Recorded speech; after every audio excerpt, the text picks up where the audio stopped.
In the name of Almighty God, the gracious, the merciful, respected students, friend, follower, you are most welcome in our online academy, the ESL Academy by Sir Rana. Our contact number is 030563194464. You can subscribe, like and share our channel. Our channel name is the ESL Academy. Share with your friend and don't forget to click on bell icon in a way to receive our newly uploaded videos. Today we are going to discuss one of past paper. So I think this paper has occurred in 2018 exam. So today we'll discuss this 2018 paper in a way to get some know about the paper, how to attempt this paper. And the second thing we are going to discuss White Surrey and the contributions of different poets in writing sonnets and formation of sonnet. How did they form sonnet? And we'll discuss from Petrarch, Dante, Italian poets and Elizabethan poets and दीगर rest of the poets. आज हम बात करेंगे कि Italian poet से कैसे sonnet जो है वो ग्रेजुअली इंग्लैंड में आई और इंग्लैंड में एलिजाबेथन जो पोइट्स हैं उन्होंने उसको कैसे डेवलप किया, वो सारा हम डिस्कस करेंगे. इसके साथ साथ हम सैटर्न की जो 5 स्पीचेस हैं उनको भी देखेंगे, उसको भी लर्न करेंगे कि सैटर्न की 5 स्पीचेस क्या हैं, उसमें वो कौन से जो मेन उसकी कोटेशन है वो भी हम देखेंगे. उसकी हमारे पास असाइनमेंट भी है जो कि बड़ा प्रोमिनेंट क्वेश्चन है. तो first of all will discuss कि जो सोनेट की फॉर्मेशन है वो कैसे इटालियन से इंग्लैंड तक वो आते आते उसकी फॉर्मेशन क्या थी. जो शेक्सपियर तक जब आई है तो वो सोनेट की फॉर्मेशन क्या थी. Maybe question occur that from Italian poet to Elizabethan poet right the contributions of the Italian poets Wyatt Surrey and Shakespeare. ये भी आ सकता है कि इनकी कंट्रीब्यूशन बताएं कि सोनेट की फॉर्मेशन में कि इन्होंने क्या फॉर्मेशन थी पहले और उसके बाद क्या थी. ये भी आ सकता है. कोई भी इस तरह का क्वेश्चन आ जाए तो जो अभी हम क्वेश्चन करने जा रहे हैं ये हमारी हेल्प करेगा कि हम उस क्वेश्चन को सॉल्व कर लें.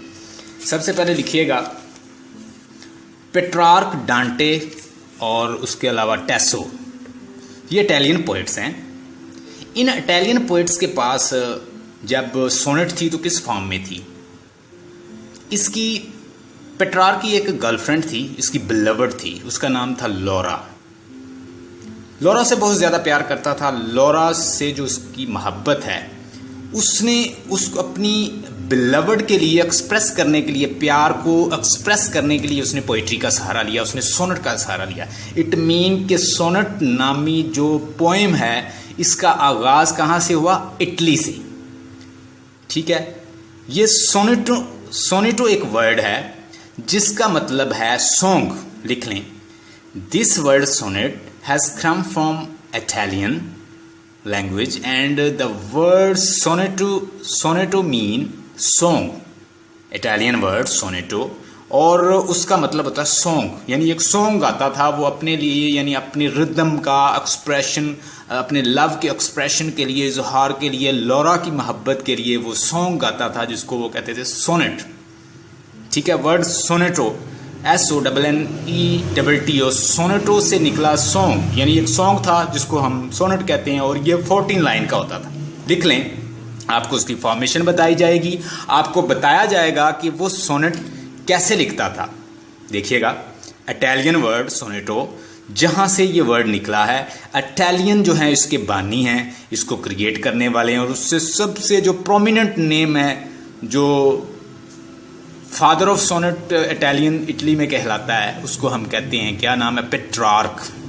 तो पेट्रार्क एक ऐसा पोएट है जिसने अपनी बिलवर्ड, क्या नाम था उसका, लौरा की मोहब्बत के लिए उसने इसका सोनेट नामी पोएम का सहारा लिया था कि वो अपना इजहार करे प्यार का लौरा ने उसे कॉन्टीन्यूसली रिजेक्ट किया लेकिन वो उसकी मोहब्बत में लिखता रहा. इवन के वाइट और सरे जो हैं ये दोनों उससे इम्प्रेस थे और ये उससे इम्प्रेस होके वो भी लिख रहे थे. वो भी एक किस्म के रॉयल ख़ानदान से ताल्लुक़ रखते थे और उनके जो कनेक्शन थे वो भी रॉयल थे. तो रॉयल लोगों के वो नज़दीक थे, किंग्स के नज़दीक थे. तो इस तरह की चीज़ें वो ट्रैवल भी करते थे डिफरेंट, उन्होंने इटली और डिफरेंट जो प्लेसेस हैं, फ्रांस, इटली और यूरोपियन कंट्रीज़ को ट्रैवल किया था, तो वाइट सारे इनसे मुतासर थे और उन लोगों ने, वाइट जो था वो ज़्यादा इम्प्रेस था किससे, पेट्रार्क से। तो पेट्रार्क की तरह वो भी मोहब्बत के रोने रोता रहता है, सॉन्ग गाता रहता है मोहब्बत के, और उसी को कॉपी करता रहता है और उसी तरह लिखने की कोशिश करता है। फिर उसने खुद भी लिखने की कुछ सोनेट कोशिश की। देखिएगा, इटालियन पोएट पेट्रार्क जो है, उसका स्टाइल था सोनेट लिखने का। वो लिखता था, जो राइमिंग स्कीम थी वो ऐसे बनाता था कि टोटल जो 8 लाइन की वो क्या बनाता था, ऑक्टेव। ऑक्टेव जो है बेसिकली ये एक रोमन ग्रीक वर्ड है और इस वर्ड का मतलब होता है 8 लाइन लिखने। ऑक्टेव का मतलब क्या होता है, जैसे ऑक्टल सिस्टम होता है ना, 8 का निज़ाम, तो बिल्कुल इसी तरह 8 लाइन का ये ऊपर इंट्रोडक्शन बताता था कि प्रॉब्लम क्या है। प्रॉब्लम उसका लव का था, लव उसके दिल में बैठा हुआ है, लव उसको तंग कर रहा है, उसको परेशान कर रहा है, उसकी बिलवड जो है उसके साथ ठीक नहीं है, बिलवड उसे कंटिन्यूसली रिजेक्ट कर रही है, तो उसका रोना जो है वो 8 लाइन में अपनी प्रॉब्लम बताता था, ठीक है। और 6 लाइन का वो सेस्टेट बनाता था। सेस्टेट का मतलब होता है, लिख लें, 6 लाइन। ऊपर वो अपना क्या 18 लाइन का क्या बनाता था, ऑक्टेव, OCTAVE, लिख लें साथ साथ, आपको याद रहेगा। 8 लाइन का क्या बनाता था, ऑक्टेव, और 6 लाइन का क्या वो बनाता था, सिस्टेट, SESTET, सिस्टेट। तो सिस्टेट 6 लाइन का होता है, ऑक्टेव जो होता है वो 8 लाइन का होता है। ऊपर प्रॉब्लम बताता था, 6 लाइन में उसका सोल्यूशन बता देता था, ठीक है जी। और इसकी राइमिंग स्कीम लिख लें, ABBA, यानी ए और पहली लाइन और लास्ट वाली जो 4th लाइन है वो क्या होगी, राइम्ड होगी। तो ऊपर जो 4 लाइन में क्या करता था वो, ABBA, ए और चौथी लाइन जो है वो राइम्ड होती थी, दूसरी और तीसरी राइम्ड होती थी। राइम मीन कि एक ही साउंड होती थी। For example, the day my heart broke with a single shake, my all idea burned in a flame. तो ब्रेक और फ्लेम, शेक और ब्रेक और शेक, इस तरह के जो वर्ड्स हैं वो क्या होते हैं, राइम्ड होते हैं। Life is like a car that you must care for, fill it with the fuel so it doesn't stop, watch out the traffic signal to enjoy a long drive। तो drive, life, knife, इस तरह के जो same sound वाली ending होती है किसी line की, वो क्या होती है, राइम्ड लाइन, ठीक है जी। समझ आ गई कि जिसकी साउंड सेम आ रही होती है, सेम, उसको राइम्ड कहते हैं, कि उसकी वो राइम्ड है, उसकी पहली और दूसरी। फॉर एग्जांपल, सेक और नीचे ऊपर सेक आ रहा है, नीचे स्नेक आ रहा है, या फेम आ रहा है, या इस तरह कोई चीज़ आ रही है तो सेम साउंड में आ रही है, तो वो राइम्ड लाइन है। अब यहाँ पे वो पहली लाइन और लास्ट जो चौथी लाइन है उसको राइम्ड बनाता था, दूसरी और तीसरी बी जैसे आया, ABBA, और फिर इस तरह 8 लाइन जो ऊपर वाली हैं, 8 में क्या, पहली और फिर चौथी, फिर उसके बाद पहली और चौथी, इस तरह 4 लाइन की वो 8 बनाता था। 8 उसको क्या कहते थे, ऑक्टेव। तो ABBA, ये तो 8 लाइन होगी। 6 लाइन को कैसे वो राइम्ड करता है, देखें। 6 लाइन में वो राइम्ड नहीं बनाता था, वो करता था CDE, तीनों, यानी वो राइम्ड नहीं होती थी, ठीक है जी। CDE मोस्टली इसी स्टाइल में होती थी। सिस्टेट इसको कहते थे, ठीक है जी। ऊपर 8 लाइन और नीचे क्या है आपके पास 6 लाइन है। तो इस तरह वो उनको ज्वाइन करता था। लेकिन with the passage of time, जब यही पोइट्री वहां से ट्रेवल करती हुई कहाँ आई है, इंग्लैंड में आ गई। इंग्लैंड में कौन सी एज में आ गई, ये आ गई एलिजाबेथन एज में आ गई।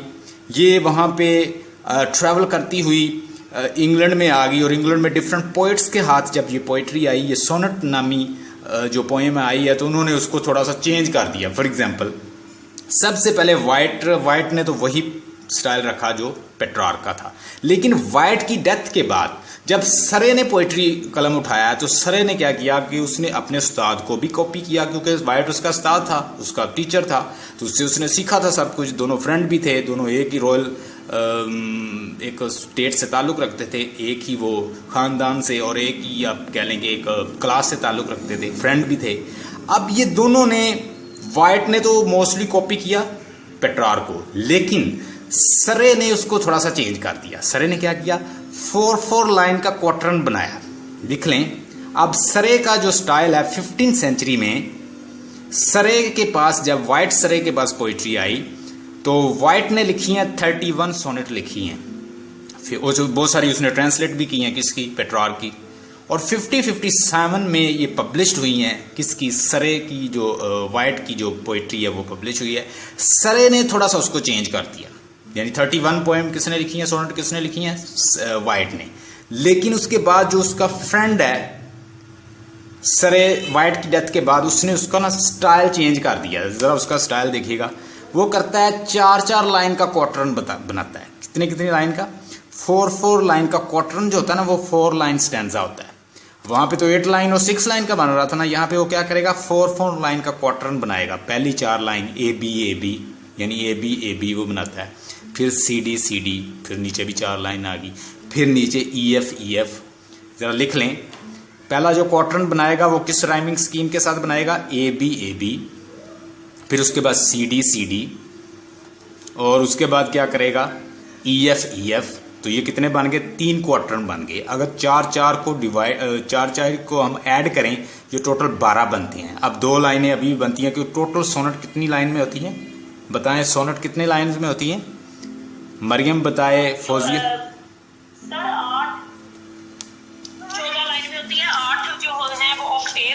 और जो बाकी के हैं वो सेट है, और पहले 8 में वो बताता है प्रॉब्लम, बाकी में सॉल्यूशन। yes. और जो पेट्रार्क है ये उधर से इन्फ्लुएंस है, और जो वाइट है उसने ऑलमोस्ट उसी को कॉपी किया इसको पेट्रार्क को, लेकिन उसके फ्रेंड सरे ने थोड़ा चेंज किया, क्योंकि जो वाइट है वो तो वैसे ही बनाता था कि पहले जो 4 हैं वो राइम्ड होती हैं, यानी A, B, वो बनाता था AB। अब जो सरे, बात सुने, जो सरे ने उसको क्या किया, सरे ने उसे AB यानी पहली और कौन सी लाइन राइम्ड होगी, पहली और तीसरी राइम होगी, दूसरी और चौथी राइम्ड होगी यहाँ पे AB।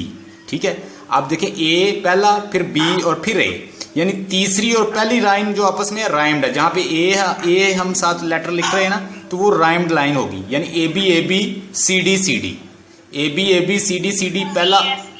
हाँ जी, ये लिख लें आपको, फिर 3 क्वार्टर्स बन गए AB CD EF।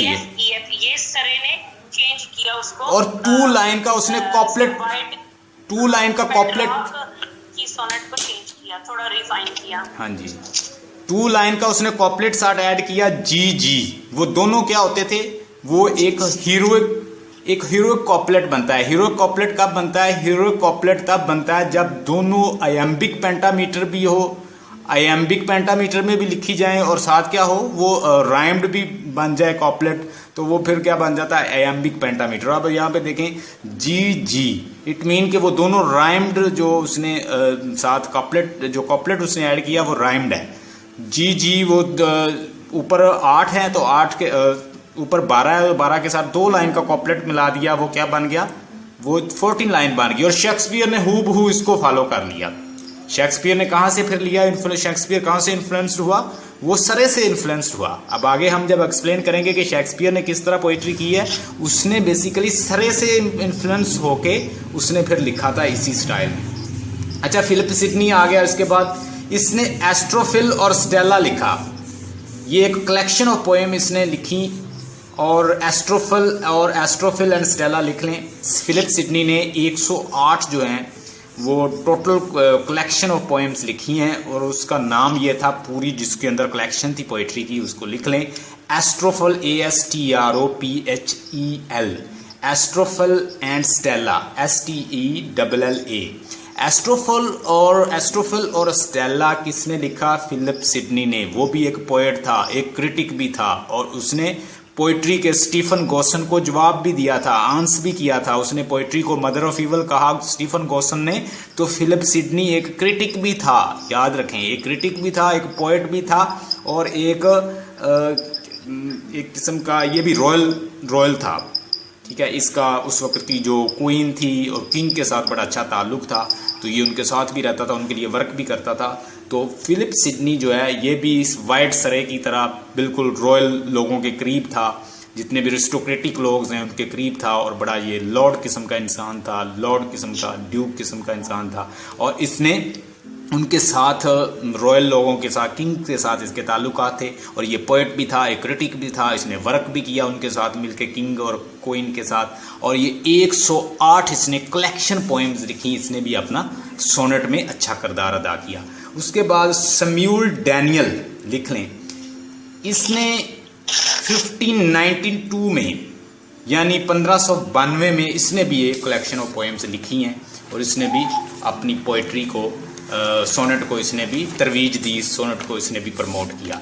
Edmund Spenser का नाम आपने सुना होगा, आप शायद इसकी पोइट्री भी पढ़ी हो। एडमंड स्पेंसर जो है इसने भी बड़ी ज़बरदस्त पोइट्री की है, इसने भी आयम्बिक पेंटामीटर शेक्सपियर की तरह लिखने की कोशिश की, इसने भी सोनेट को प्रमोट किया।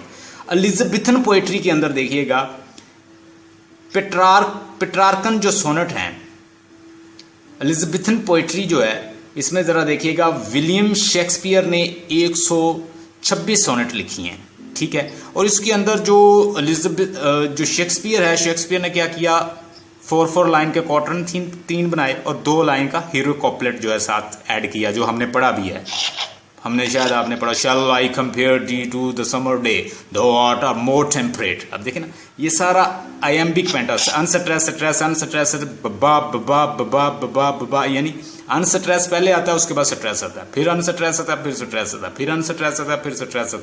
यानी इसने आयम्बिक पेंटामीटर में लिखने की कोशिश की, लिखा और बड़ा ज़बरदस्त लिखा। इसकी सोनेट भी हमने पढ़ी। तो 126